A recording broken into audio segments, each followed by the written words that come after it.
Moving on to other stories, amid the outrage over the death and suicide of Bengaluru techie Atul Subhash, there's been another similar incident that's been reported of a Delhi businessman who's died by suicide due to, he says, ongoing divorce issues.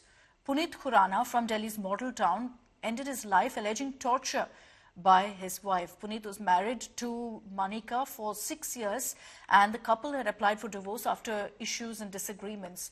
Now, Puneet Khurana, much like Atul Subhash, recorded a 59-minute-long video explaining his ordeal right before he took his life in his residence. His family alleges that he was distressed by the ongoing divorce proceedings and that his wife was threatening and mentally torturing him again and again, despite them not living together. Remember that the incident with regards to Atul Subhash and now Puneet has opened up this massive debate about whether men's rights aren't taken care of legally in the country.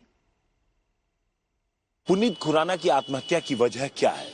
Puneet Khurana के परिवार के लोग बेहद गंभीर आरोप उनकी पत्नी और उनके परिवार के ऊपर लगा रहे हैं। इस वक्त हम पहुंचे पुनीत खुराना की पत्नी के घर, जहां पर जानकारी मिली है कि अंदर पुलिस की टीम पहुंची हुई है जो लगातार आरोप लगाए जा रहे हैं।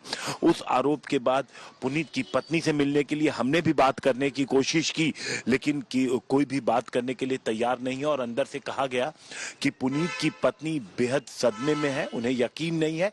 हालांकि आखिरी बार जो बातचीत हुई थी रात को 3 बजे पुनीत ने अपनी पत्नी को फोन किया था और लंबी बातचीत हुई थी जिसकी रिकॉर्डिंग भी परिवार के पास मौजूद है। परिवार का यह भी कहना है कि खुदकुशी से पहले पुनीत ने एक लंबी वीडियो, तकरीबन 1 घंटे की वीडियो बनाई जिसमें अपनी पूरी वजह उसने बता रखा था कि क्यों उसने ये कदम उठाया है। पुनीत का फोन जिसमें ये वीडियो है फिलहाल पुलिस के पास है।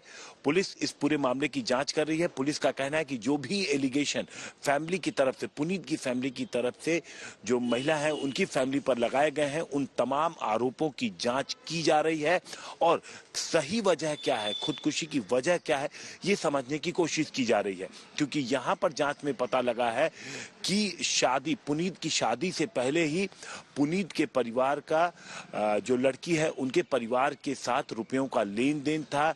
पुनीत के परिवार का कहना है कि करीब 1.5 करोड़ रुपए की रकम उन्होंने दी थी, इन्वेस्टमेंट के तौर पे दी थी, इंटरेस्ट भी के तौर पर दी थी, लेकिन किन्हीं वजहों से वो पैसे वापस नहीं हुए। लेकिन जिस मकान में वो रहते थे वो मकान लड़की के नाम था, तो काफी कुछ आपस में लेन देन चलता था।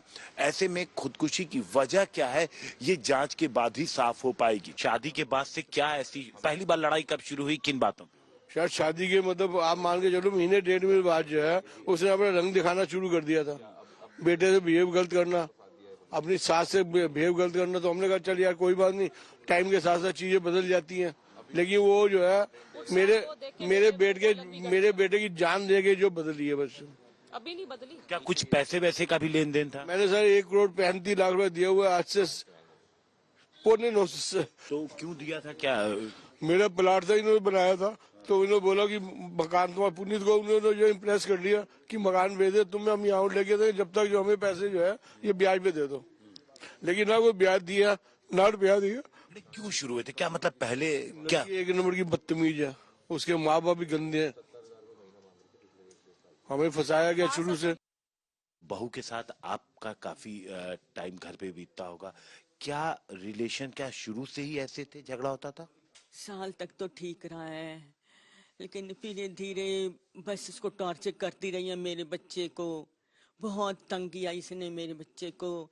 फिर मैंने उनको अलग भी कर दिया। मैं चलो जाके ठीक रहो, खुश रहो। तब भी अकेलेपन में दोनों में बहुत टॉर्चर करती थी। मैं घर पे ही थी, दोपहर को इसने दरवाजा नहीं खोला 3 बजे तक। फिर मेरे को शक हुआ, मैं अंदर से कोई ऑपरेमेंट नहीं आ रही, ना मुंह बही चल रहा है, ना कोई आवाज आ रही है। फिर मैंने अपने हस्बैंड को फोन किया, मैं कहा पुनीत दरवाजा नहीं खोल रहा। उन्होंने आया, दरवाजा तोड़ा है, तो अंदर से फांसी लगा गए। मेरे बच्चे को इंसाफ दिलाओ, उसकी आत्मा को शांति पड़े। परसों रात को इनकी 3 साढ़े 3 बजे फोन पे बात हुई है, जिसमें उसने पुनीत को बहुत धमकियां दी हैं, बहुत कुछ बोला है। तू तो फट्टू है, तू तो कुछ कर ही नहीं सकता, हिम्मत है तो धमकी देता है ना, मरना, मर जाऊंगा, मर के दिखा ना, तब तेरे माँ बाप को सड़क पे फेंकूंगी, तुझे भी बाहर लाके फेंकूंगी। काम के लिए बोला बेकरी का शटर खोल के दिखाइयो, फिर बताऊंगी तेरे को। तो रात को 3 बजे जो कॉल इन्होंने किया था या आया था?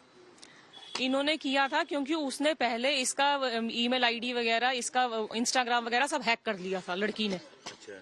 और उसके बाद उसने बदतमीजियां चालू कर दी थी, तो उसको मजबूर होकर फोन करना पड़ा कि भाई ये क्या तरीका है, तू क्यों ऐसा कर रही है?